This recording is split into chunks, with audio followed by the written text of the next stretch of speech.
Selamat pagi Bapak Ibu Saudara yang terkasih dalam Tuhan. Berjumpa lagi kita dalam program Sarapan Rohani GNH pada pagi yang indah ini, Senin tanggal 22 April 2024. Kita selalu rindu untuk mendengarkan dan merenungkan firman Tuhan pagi lepas pagi sebagai kekuatan kita untuk menjalani hari-hari kita. Sebelum kita bersama-sama merenungkan firman Tuhan, mari kita satu dalam doa. Ya Tuhan, kami bersyukur atas pemeliharaan Tuhan sepanjang malam. Kami bersyukur atas nafas kehidupan dan semangat baru yang Tuhan karuniakan pada kami di pagi hari ini. Dan kami sangat rindu firman Tuhan menjadi kekuatan dan dasar yang teguh bagi hari-hari kami. Berfirmanlah, kami siap mendengar. Amin. Firman Tuhan kita pada pagi hari ini terambil dari 2 ayat. Pertama, Daniel 3 ayat 28. Terpujilah Allahnya Sadrak, Mesak, dan Abednego. Ia telah mengutus malaikatnya dan melepaskan hamba-hambanya yang telah menaruh percaya kepadanya.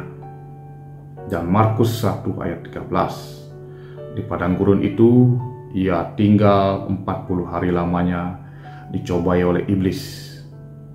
Ia berada di sana di antara binatang-binatang liar dan malaikat-malaikat melayani dia. Demikian 2 ayat yang meneguhkan kita pada pagi hari ini. Berbahagialah kita yang membaca, merenungkan, dan juga melakukan firman Tuhan hari lepas hari. Berdasarkan kedua ayat tersebut, saya menyusun suatu renungan bagi kita yang berjudul Mewujudkan Iman. Ketika saya membaca kedua ayat ini, saya teringat dengan satu perikop di dalam Yakobus 2 ayat 14 sampai 26, terutama judulnya, yaitu iman tanpa perbuatan hakikatnya mati. Tentu saja iman tidak selesai hanya dalam pengakuan kita, tetapi harus juga diwujudkan dalam keseharian kita secara nyata. Dan 2 ayat ini sudah jelas memperlihatkan hal tersebut. Pertama di Daniel, tentu saja itu adalah wujud iman dari Sadrak, Mesak, dan Abednego yang begitu kukuh percaya kepada Allah dan tidak mau menyembah berhala. Hanya Allah lah Tuhan mereka dan bukan berhala yang didirikan oleh Nebukadnezar. Maka konsekuensi dari iman adalah hukuman untuk dibakar. Tapi ketika mereka diharapkan lenyap dalam tungku pembakaran, nyatanya mereka selamat keluar dengan keadaan sehat dan utuh. Dan disitulah Raja Nebukadnezar yang menghukum mereka sujud dan ikut memuliakan Allahnya Sadrak, Mesak, dan Abednego. Itu wujud iman.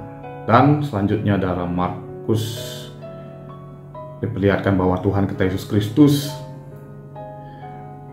juga tidak luput dari cobaan di dunia ini. Bahkan iblis dengan beraninya meminta Yesus untuk menyembahnya dan memberi imbalan dunia ini kepadanya. Tetapi Yesus tidak mau. Tentu Yesus konsisten pada misinya, misi Bapanya, dan Yesus percaya dan beriman bahwa Bapanya akan menguatkannya dalam menghadapi berbagai godaan di dunia ini untuk misinya, yaitu menyelamatkan hidup kita semua sampai saat ini. Dari kedua kisah tersebut, ketika kita renungkan, maka kita akan melihat ada konsistensi iman. Firman Tuhan ini menyatakan bahwa iman itu adalah konsistensi antara pengakuan dan juga perbuatan. Ketika Sadrak, Mesak, dan Abednego mengakui Allah sebagai Tuhannya. Dia konsisten menyembahnya dan tidak ada Allah lain.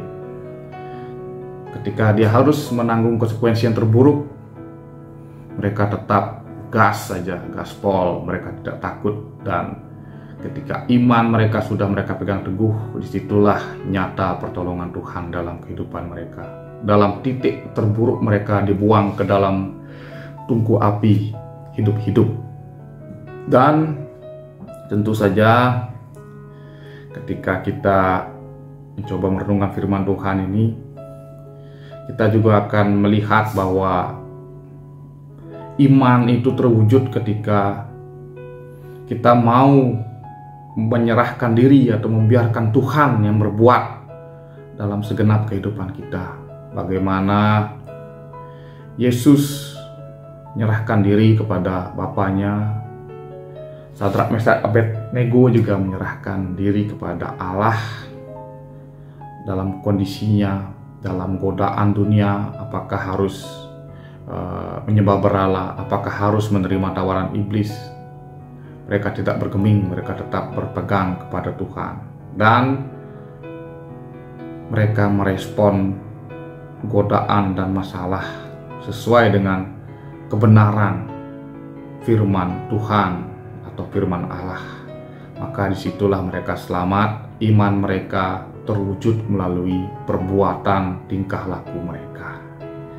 Maka berdasarkan kebenaran firman Tuhan ini, ketika kita renungkan, marilah kita bertanya kepada diri kita sendiri, apakah kita sudah konsisten?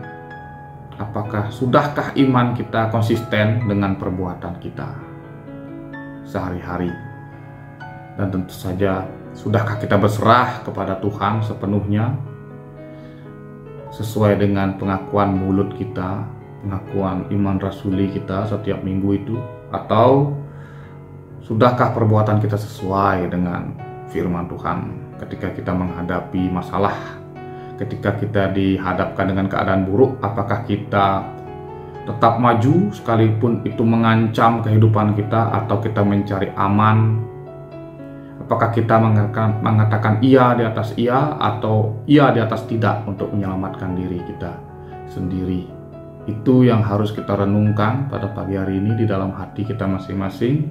Dan ketika kita mencoba untuk merenungkan, tentu saja firman Tuhan ini ingin kita mewujudkan iman, ingin merubah konsep pemikiran dan hati kita bahwa sesungguhnya masalah bukanlah musibah, tetapi itu adalah kesempatan untuk mewujudkan iman.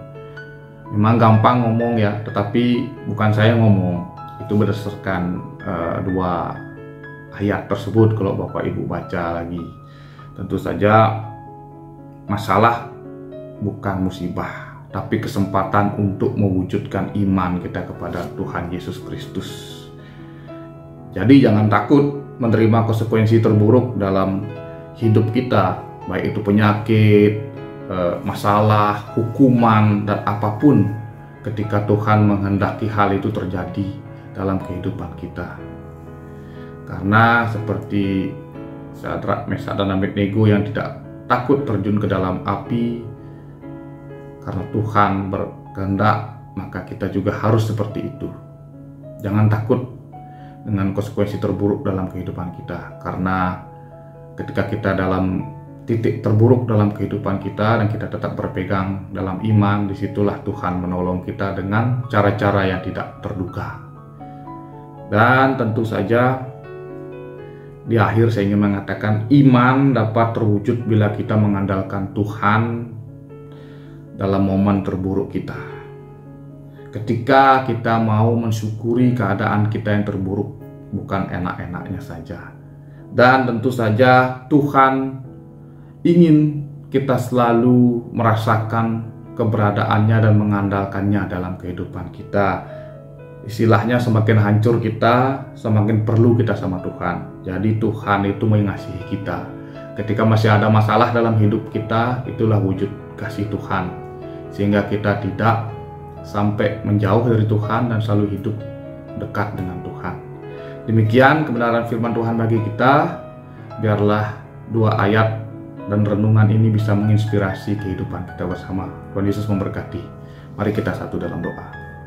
Terpujilah Tuhan yang selalu memberikan kami firman-firman yang hidup. Dan pagi hari ini firman Tuhan mengarahkan kami untuk bisa mewujudkan iman dalam pengakuan yang sesuai juga dalam kehidupan kami, perbuatan kami sehari-hari. Biarlah firman Tuhan ini meneguhkan kami dan juga menyadarkan kami bahwa masalah, sakit, penyakit, dan juga apapun problematika hidup kami itu adalah wujud kasih Tuhan, sehingga kami bisa mengandalkan Tuhan dan hidup di dalam Tuhan. Biarlah kasih karunia dari Allah Bapa, dalam Yesus Kristus, dan pertolongan Roh Kudus memberkati, menguatkan, dan menginspirasi kita hari lepas hari. Haleluya, amin. Selamat beraktivitas Bapak Ibu Saudara. Yesus memberkati. Semangat.